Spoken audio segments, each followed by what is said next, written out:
रोहन बना मिठाई की फैक्ट्री। अब रोहन के हाथों से चॉकलेट सॉस टपकने लगा था। जब भी वो कुछ छूता, उसमें से कोई मीठी चीज निकल आती। एक दिन उसने स्कूल की डायरी उठाई तो पन्ने रसगुल्ले बन गए। जैसे ही किताब खोली, उसमें से काजू कतली गिरने लगी। अरे, अब मैं किताब नहीं पढ़ सकता, ये तो खाई जा रही है, रोहन चिल्लाया। मम्मी बोली, शिकायत मत कर बेटा, अब तेरा होमवर्क भी स्वादिष्ट हो गया है।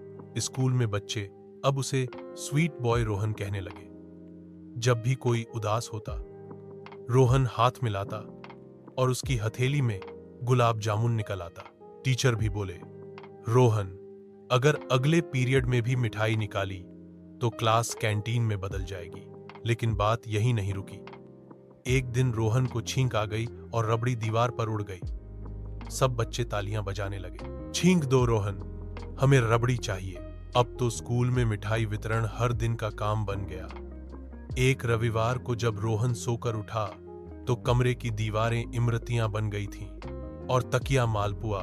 मम्मी चौंकी, अब तेरा कमरा ही मिठाई की दुकान बन गया। पापा बोले, क्यों न इस कमरे का नाम रख दें, रोहन स्वीट्स ब्रा। ली।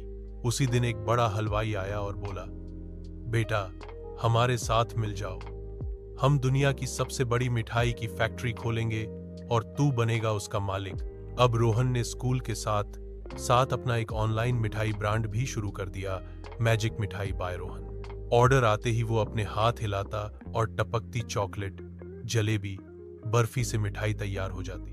देश भर में लोग कहते, कभी खट्टा मूड हो तो रोहन से मिलो, मिठाई खुद ब खुद बन जाएगी। पर अगली सुबह कुछ और ही हुआ।